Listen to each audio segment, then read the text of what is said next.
today we're going to Chanchamayo in Peru, and our hosts are Michael and Carlos of Allpa Ruru.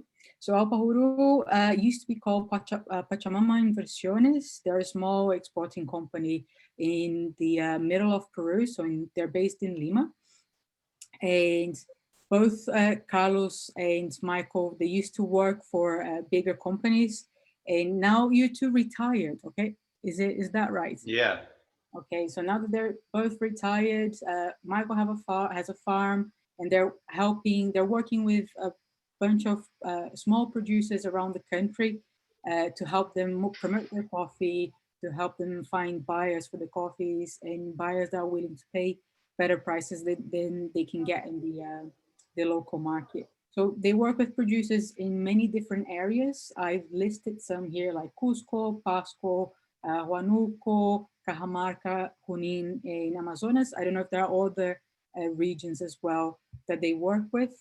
And they also partner with Central Café y Cacao, which is the organization that coordinates the Cup of Excellence in Peru. So last year we had the shortlisted Cup of Excellence coffees on offer on the platform, and it was through Michael and Carlos that we managed to make that happen and managed to bring some of those coffees to Europe. So just a little bit of a map of Peru to say, so Lima in the middle of the country is where they're based, and there are lots of different areas where they're active as well. Michael, do you want to say a few words about you guys and the work that you do? Yes. Hello, everybody. This is Michael Scherf, and I am in the coffee world since more or less 10 years. Before this, I was in the IT world for my working time of life, and now being retired, I started to involve to be in the coffee world. I am living in Peru, and I am, as you can hear from my voice, I'm German. And I am right now part of this company, Allpa Ruru. We are 4 people trying to help small farmers. Peru is by large organized in very small farmers, 2, 3, 4 hectares, and to sell their coffees to Europe. And we found that Algrano as a platform is very helpful in doing this. So we started to work together, and last year we had our first successes in selling the coffee. Yeah, and I am myself, I have a little farm. It's only less than 2 hectares, but my own farm, and I have to harvest, and I have to take care of all the things to have good coffee. As a result, my farm is on 1,600 meters of height, and I have coffee which normally gets into 84 points in the cup. And with this organization, we are trying to get to bridge the gap between somebody who hardly has a cell phone and find some roasters in Europe who would like to communicate with somebody like that, who doesn't know so much how the internet works and how to put a photo on the platform. So this is what we do, and we are the helping in establishing this between this gap between the small producer and a small roaster in Europe. Yeah, this is a little bit about me and the company. So yeah, and that's interesting because in different countries we were able to do these virtual trips directly on the farm because the internet connection was a bit better, or we were able to have producers joining, or like other small producers joining and speaking about the work that they do. But I think in Peru this is so complicated because the internet connection, like there's nothing on the farms. It seems to be more complicated than in other countries. Producers that speak English are an absolute minority, and that's why Michael and Carlos are doing this amazing thing of introducing things to us here today and guiding us through the farms. Just to say a few words about Allgrano first before we begin. We have Veronica, our quality control manager, on the photo.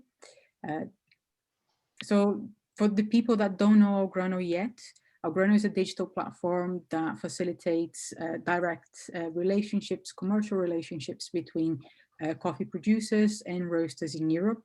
The idea behind the platform is that we're not only a marketplace, a place that people can start conversations and make deals and trade coffee, but it's also we have the logistics backend to facilitate all the paperwork, exporting, importing, things that roasters normally don't have access to the means or can't do it themselves.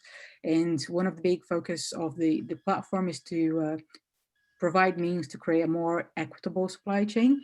And we do that by providing transparent pricing, direct communications, and we also have all the more convenient aspects or that an importer would do as well, which is the financing, warehousing, road transport, etc.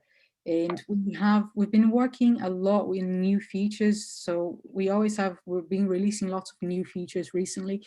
The latest of that would be an update to our search filter. So you can browse different coffees on the platform, and because we want people to browse coffees not only based on price or not only based on the cup quality, we introduce lots of new little filters that are about the values of the producer or the cooperative. So you can now browse coffees from producers that are innovative or that are focused on supporting their community, or that have working with female producers to empower women in coffee, etc. So you can find all that on the filters to make the search experience more easier for you to find producers that have matching values.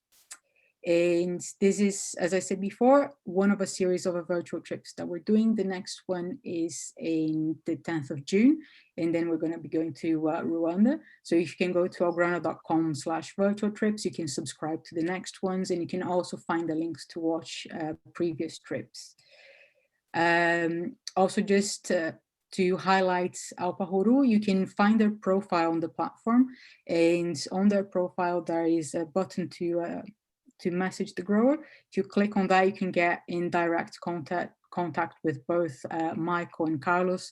You can speak to them and find out more about what they're doing. So, okay, so we can go, I guess, to Chanchamayo in Peru. Maria, if you can share the video, and I guess Carlos will guide us. Yeah. Okie dokie. So, are we ready? Mm-hmm. Perfect. I'm gonna start it. I will begin. Can you hear me? Yes, we can. Okay, I will begin telling while the video is being shown. Chanchamayo is the central part of Peru. We have three regions here, coffee regions. The northern part is where Cajamarca, Jaén, Amazonas are very well-known coffee region, and the central part is Chanchamayo, Villarrica, Oxapampa, Satipo, and the southern region is Cusco, Ayacucho, Puno.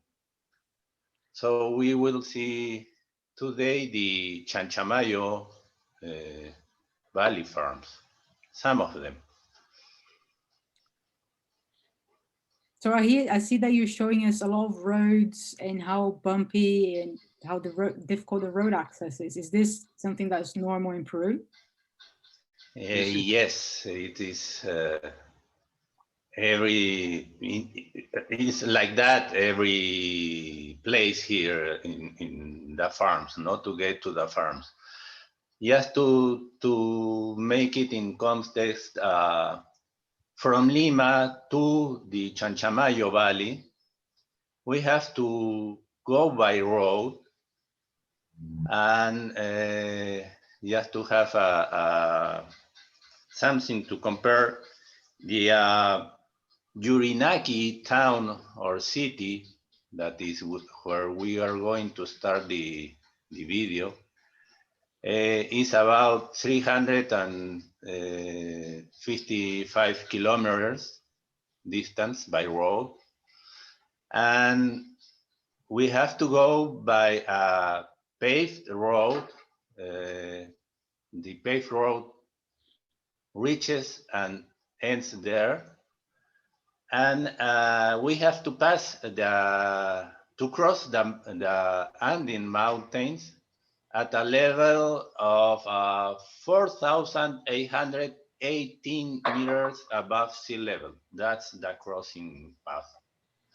And then we will begin going down. Can you stop a moment? Maria, can you stop a moment? Okay. Carlos, we are entering to the farm and you were about talking to the road, about the road. I'm not seeing the video. Okay. Yeah. So I have that problem. You should guide me. Well.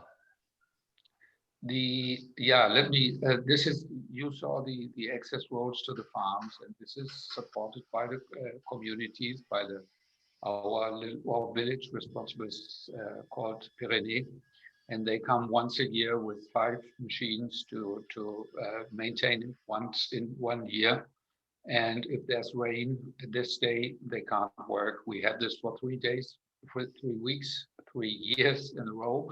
So right now, the way you see the road is marvelous conditions. This is better than 3 years, all of the last 3 years. And this is the way you get there. You get paved road down to the valley, then you get a little bit better paved road up into the mountains. But then the last mile to your farm is like this, and it's worse. And this is where you move. How long does it take? It takes 9.5 hours for 350 kilometers only, unimaginable in Europe. And then we have 45 minutes for 12 kilometers. And then this depends on the farm. To my farm, it's like 2 kilometers, and it's about 15 minutes for 2 kilometers.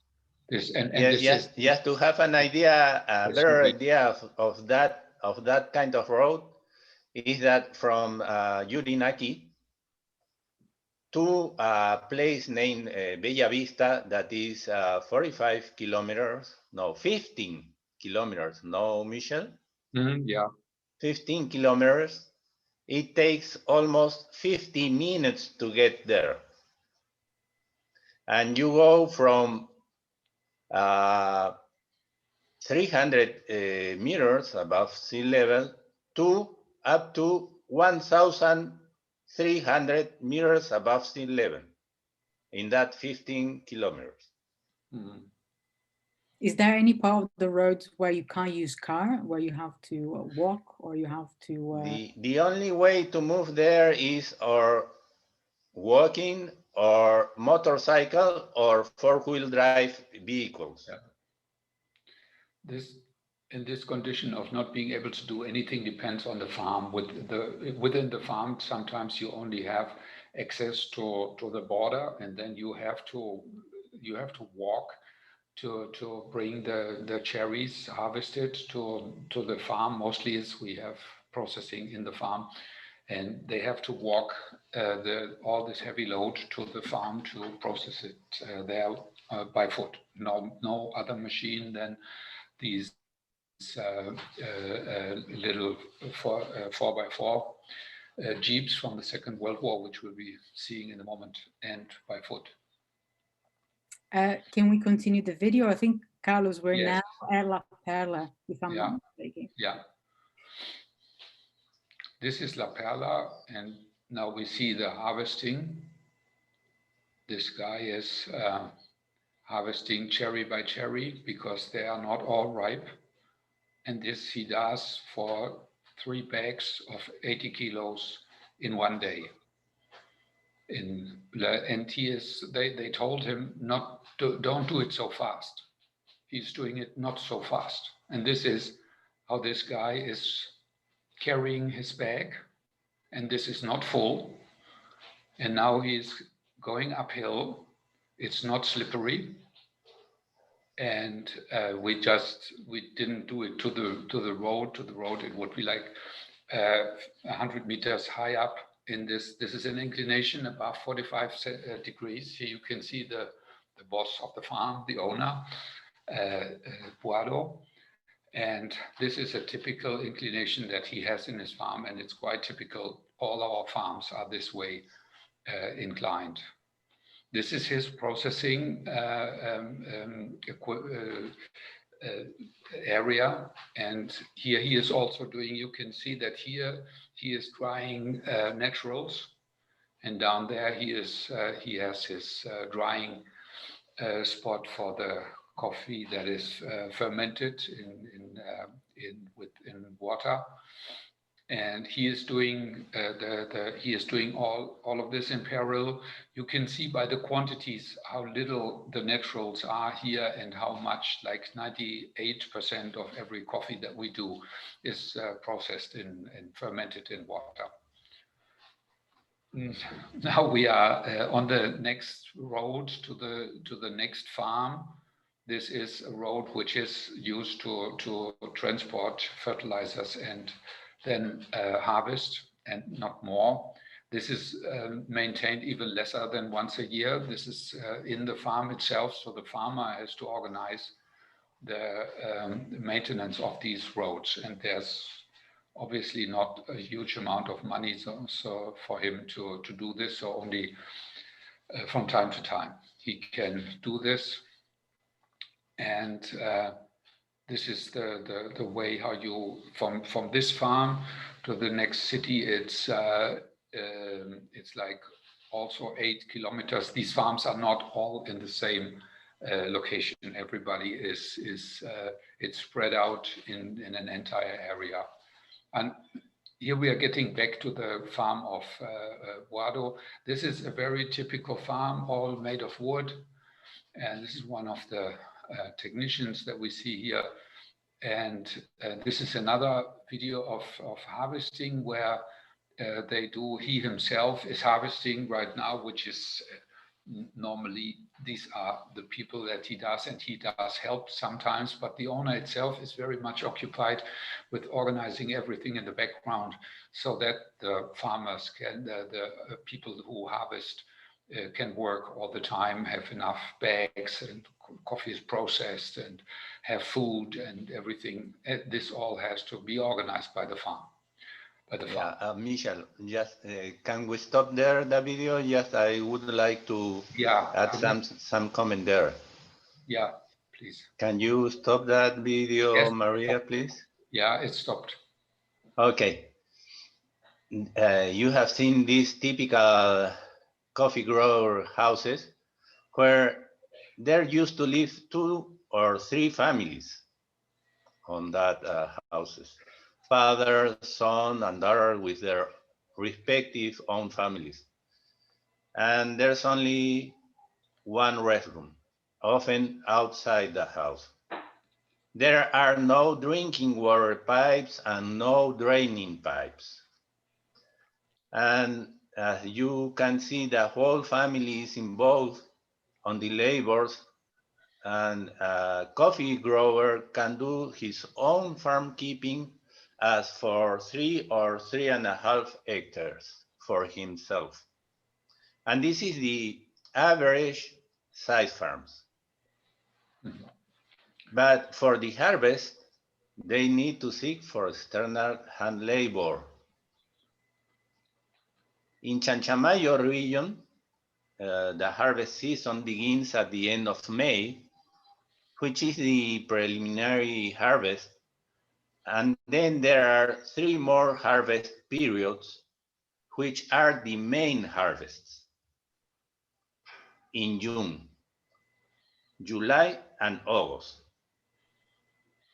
Those are the main harvest periods. And finally, there is another one more called the rebusca in Spanish, or ramage. And this is made so because they do selective harvest so they can get better quality coffee.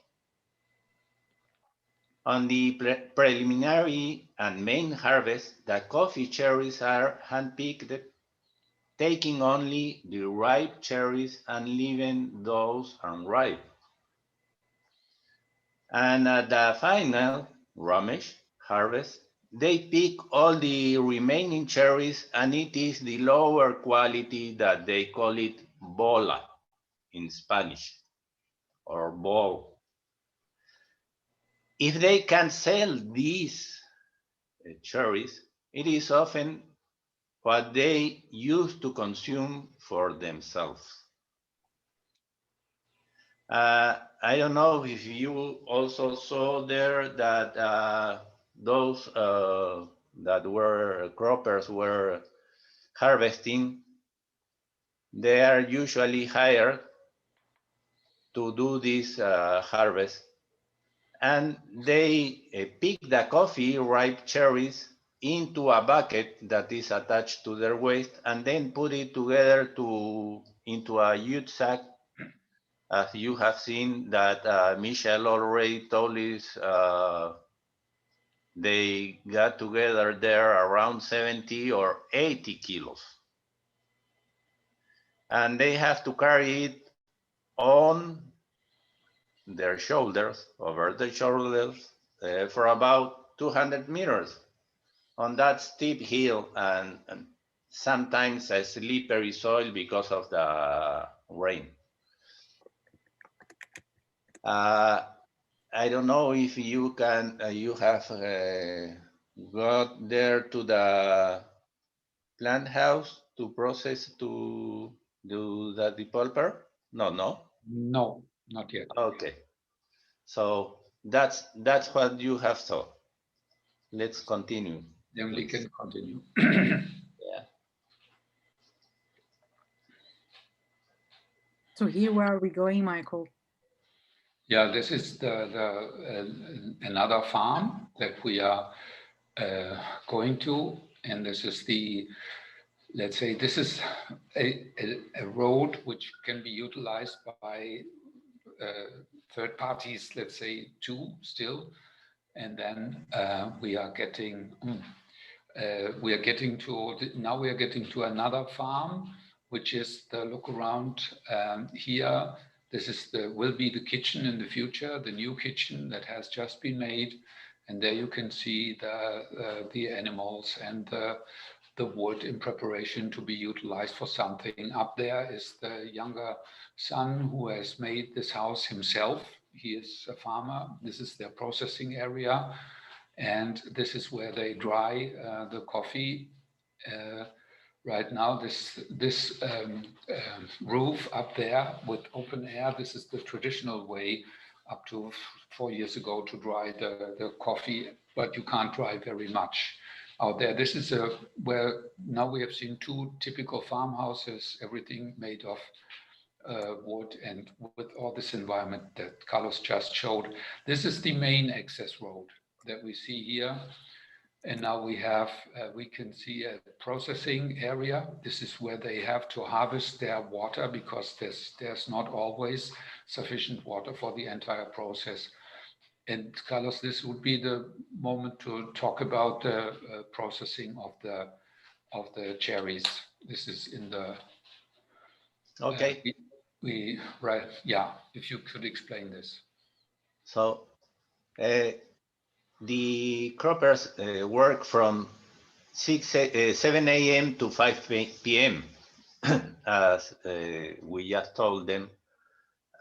They carry these sacks, 70-kilo sacks, and they carry these to this plant, and there they pour this into cans that can contain 30 kilos each one. And it is the way they measure to be paid. Each 30 kilos content of these ripe cherries is about 1.80 cents dollars. And an average Labor Day, they do 10 to 30 cans, 13 cans from 7 a.m. to 5 p.m. As up to this time, all the work has been done handmade. And here will be used a machine that the pulper, that is a small mill to remove the pulp from the cherries. The coffee growers here usually have 3 machines for developing their works: the depulper, the chainsaw, and the motorcycle trimmer. And maybe some of them can also have a four-wheel drive vehicle for their own transportation. All the other work is done handmade. We're seeing this guy with his daughter putting something in a bag.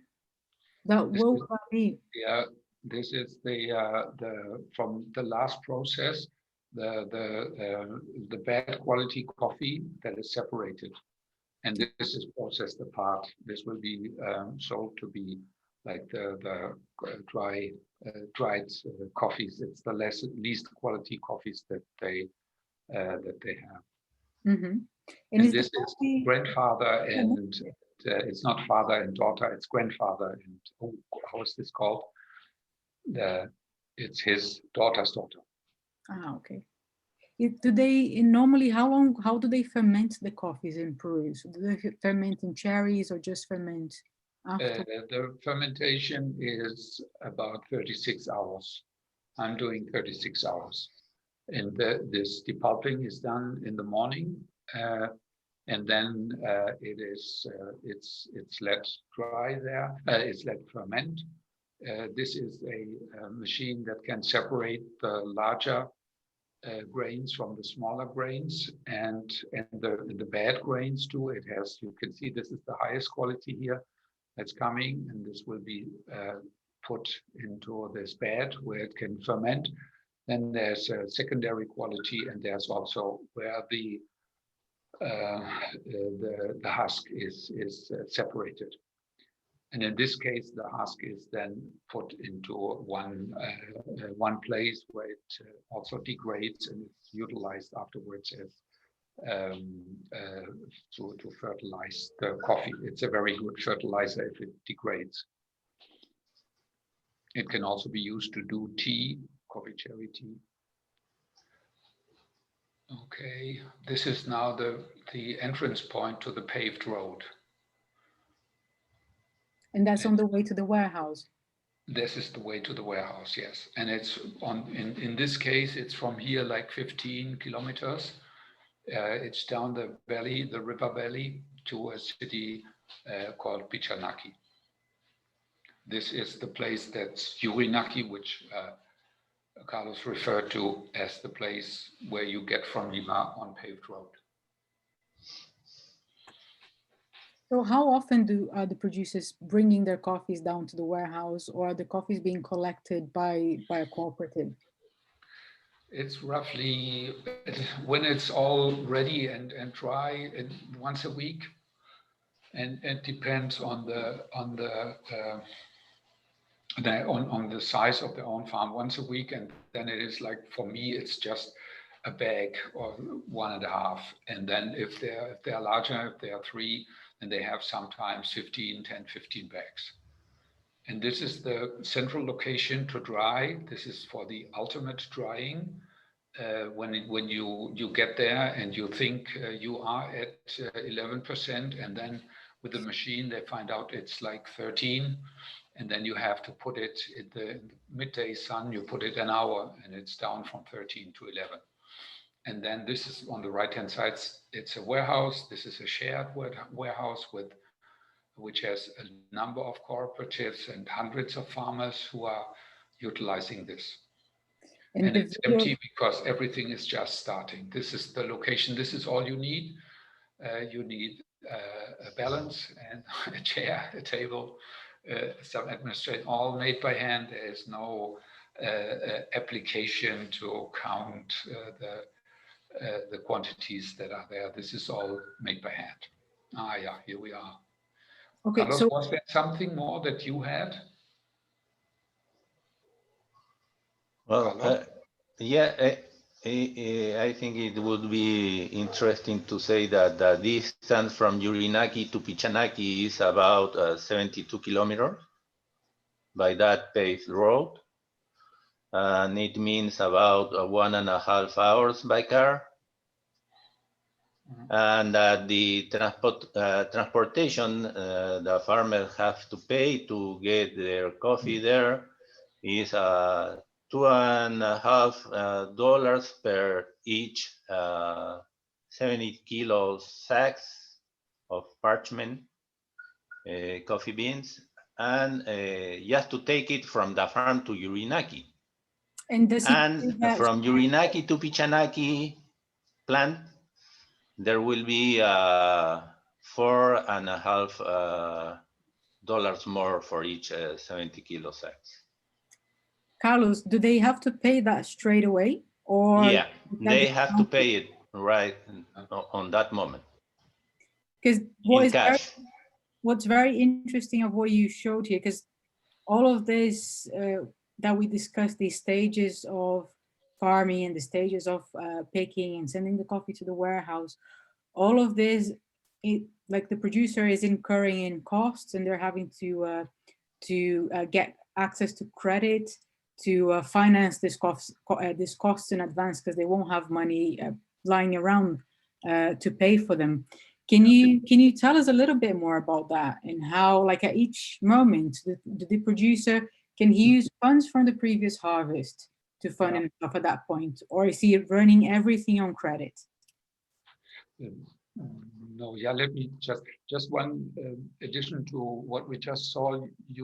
There's no, very few, not half of all the farmers do have their own cars, which are mostly Jeeps from the Second World War, produced in 1950 in Spain, which are, none of them would be allowed to drive on any road in any place in Europe. No. Because they are so unsafe. And there's no frequent public traffic system. There are people who have now better cars, SUVs, and they drive like 10, 15, 20 people, but this doesn't have time schedules. So if you want to bring down your coffee, you wait for the next car to come, you put your bags on there, and he will bring it down. When you have 15, 16 cars, bags, then you organize this yourself with some labor who helps you. And yeah, getting back, and you pay the huge amounts of money just to transport your coffee. The situation with the income is these times when you are harvesting is the time with the most scarcity, highest scarcity of money, because the last payment you got in November the year before. And then between this November 1920 and now and today, there hasn't been any income from any coffee. And there are several ways to do this. Mostly, let me summarize it this way. I give you all the costs that some guy like this has. Assuming he has a 3-hectare farm, he has to pay roughly 3 times for fertilizing, around $250 each per hectare. Then he has to pay the biggest payment. He has one big payment in labor. He does every labor himself, cutting these plants that you don't need. And then for the harvesting itself, for one, he will harvest around 1 ton of coffee in parchment per hectare. This is a regular harvest of in this with these people. And he will have to pay, if he does have to pay to everybody. Sometimes they help each other, all the neighbors do help each other. You don't harvest every day in these 3 months. You harvest 4 or 5 times in these months.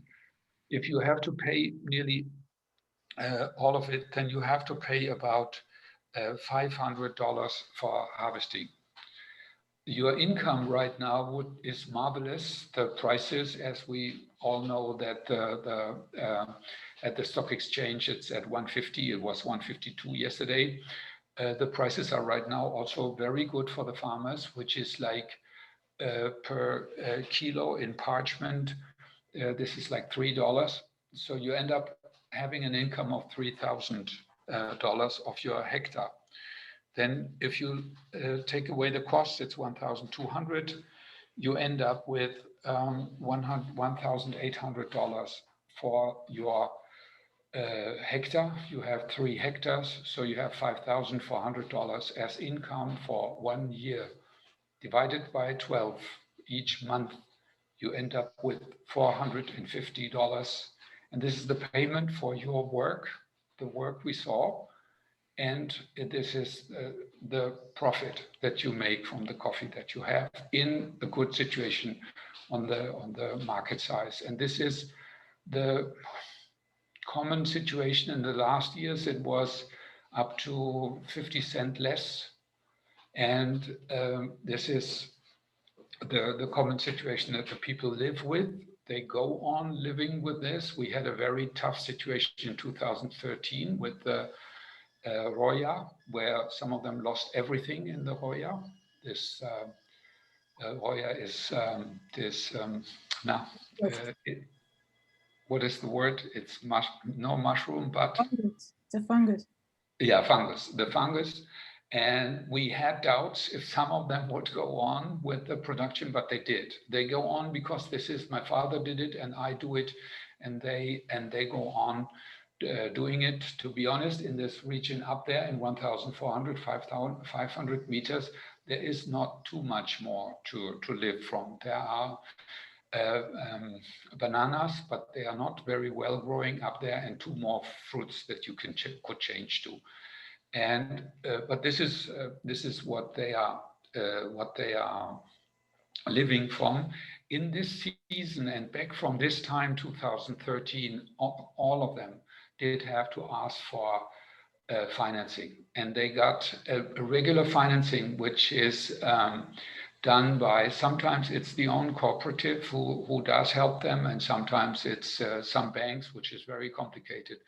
The average percentage rate of that they have to pay is like between 25 and 30% per year. That's insane. That's insane. Yes. And then we have, there isn't this word in Peru, coyote, but there are people who buy coffee and who the farmers do go to if there's nothing to pay the people that harvest, and say, buy me my coffee. And he will say, okay, yes, we can do. You give me all the coffee you have, especially the good ones. And I give you this money right now, and I pay you a price, which is not $3, but $2.10. And this is for every coffee he has. And then this is, I didn't calculate the interest rate behind this. It's probably a little higher than 30%. And this is, some few have gotten out of it, and they are not, but it's 20-30% there which can live from this income and really can spend the money they get in harvesting for the next year, and can live into the next harvest. But this is from the financial perspective, a typical living environment of a Peruvian small coffee farmer in not only, and this is in all of Peru, this is not only Chanchamayo, and we were just, Peru is a country with nearly entirely small coffee farmers. There's one little village called Villarica, which is close to us, which traditionally had some farmers which had 100 hectares and more. But this is all, there isn't large size farms. There's lots of cooperatives, much more individual farmers. There are farmers who have 8 to 10 hectares, but there's hardly anything above that. You think from the financial perspective?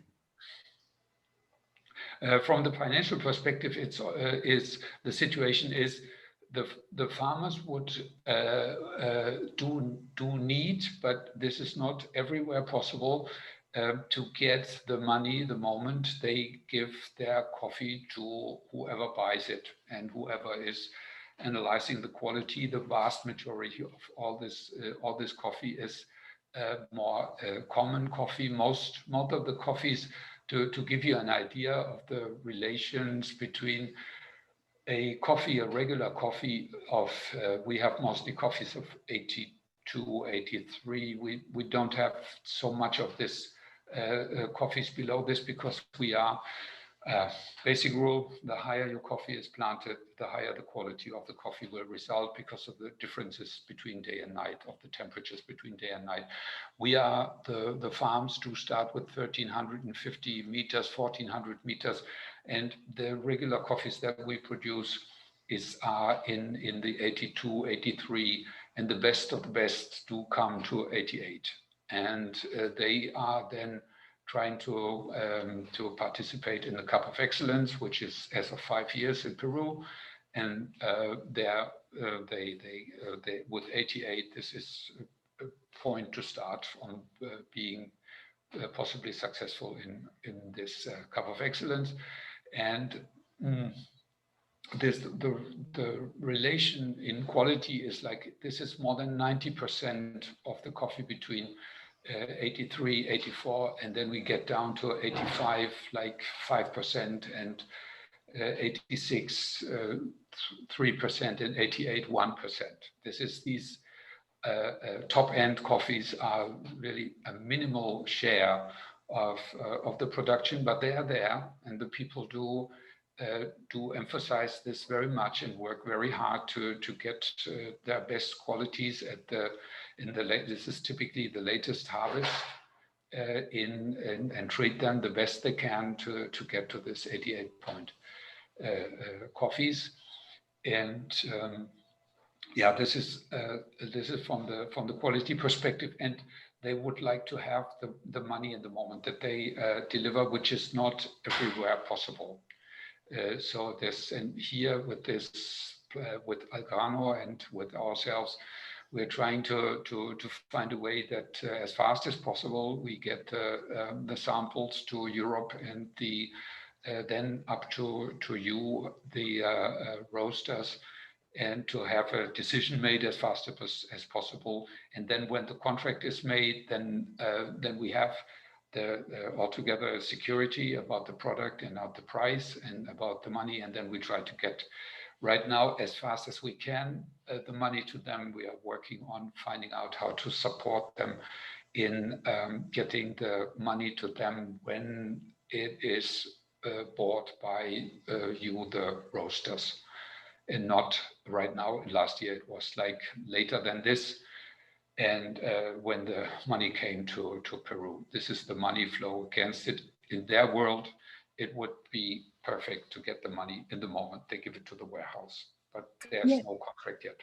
Yeah, I would like to add something. The interest rate on the commercial banks here in Peru, for them, are about 25% per year.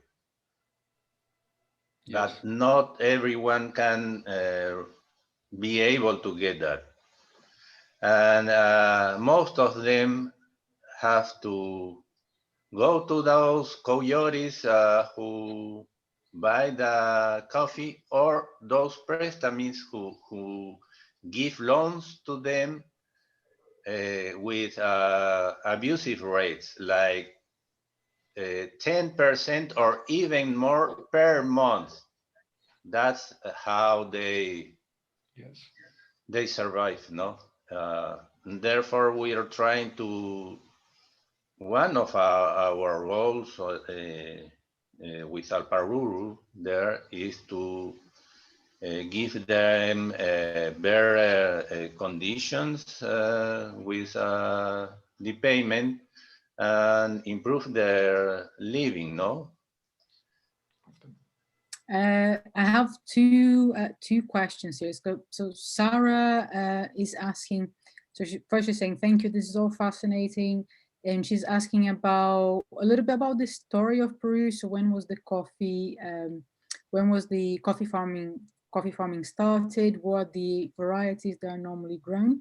And the other thing that I wanted to ask, based on the conversation about the credits and based on the conversation about so how producers are always running, they're always catching up. The money comes in to cover costs that they had before and cover interests. What's the best approach that roasters can do? Because exporting is more the money takes longer to get to the farmers. It's not immediately as it would be with a cooperative. So what's the best approach that roasters can take? This was quite to answer to answer the last question first. I think the best approach would be to first to make a fast decision. If there's interest in some coffee, then get the sample roasted and say, okay, this is what I like, and then sign the contract. Or make the contract as fast as any possible. And I think long term and this is what we are building on with our Allpa Ruru is to get long term into some relationship in which the roaster then likes the coffee in 2021. And these coffees, we all know these coffees are not alike, but they are quite similar every year. And then with one of the key efforts that we do is to establish this know-how and the knowledge and the relationship between the farmer and the roaster, and then go on and communicate in advance and say, I am interested in your coffee, and we establish a communication and possibly visit the farm, and then go on and year by year, if the product is that you receive is the quality you need, to establish a direct communication between the roaster and the farmer. And the farmers do love to hear this. For them, this is like we get our bags into the warehouse and they are done. And we have no idea what's happening afterwards. And they also like to understand what happens to their coffee afterwards. And every time we can establish such a relationship, they are very glad and helpful and thankful for having established this relationship. Further than this would be a relation between the roaster and the farmer to establish something in an ongoing business, to say, I can help you in financing your harvest. And we can help establish all these things. It's I think one of the things somebody from Europe learns when he comes to Latin America is that you do everything you know. Everything is formally as organized as you know this from Europe, but it takes like 3 times as long, and the documents are 5 times more analyzed than you ever saw before. So it's a huge effort to do normal things, and but it's possible to do it, and we can establish this. And I think for a farmer, this would be like heaven if there's a relationship to a roaster, and he knows that next year I know my coffee being the same quality will be bought by my buyer from Manchester at the prices available at this point in time in the market. This would be like a dream to realize something like that. And Sarah had asked a little bit about the story of Peru as well. I don't know if you were talking a little bit about the size of the farms and how the size of the farms is getting smaller because they're being split between the families. So maybe we can talk a little bit from that point of view, like what's happening with the size of the farms, because there's a problem with viability there. And I think that's a big problem that people discuss right now. Yes. Yeah, this is, let's say, the history of coffee in Peru, in Chanchamayo, in this environment that we are talking about, started more or less in 1970, when the government started to give to everybody who wanted to grow coffee 36 hectares of land. This was land virgin jungle, and they call them colonos. The colonists at that time, some of them still live and are in their farm. Most of them did have did get this 36 hectares, and they started the coffee farming. Then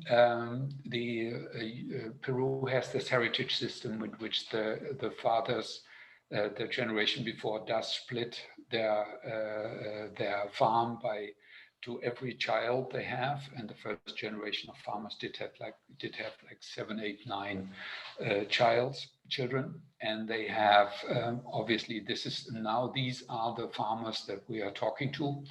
And this is why it has become so little in reference to the generation of their fathers, and they do, and the consequence will be that if their children then go on, nowadays nobody has 7 children anymore. This is like between 1 and 2. This is like the professors at the school in the villages. They are every year they have lesser children in the school because there are maximum 2 children per family.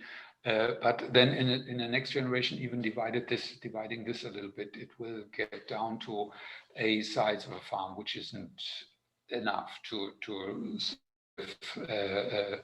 live from. And this is in this environment. This is the environment they are living in. So they need to find out right now. They are also, you need to understand that these farms that we saw, they were built by the colonists, and these farms are still today supporting like 5, 6, 7 children, but typically only 1, 2, maximum 3 of them do really stay. And then the others, brothers and sisters, they go to the next city, they go to Lima, and find their work there, and they help and they support, they still own the land. And this is some help in harvest time that the brothers and sisters do come, but this is something that we know in Europe as well. They tend to not come so often and so long over the years, because it's hard work, and we have to. So one of these buildings to manage 3, 4 farms of some people who are the children of the first generation.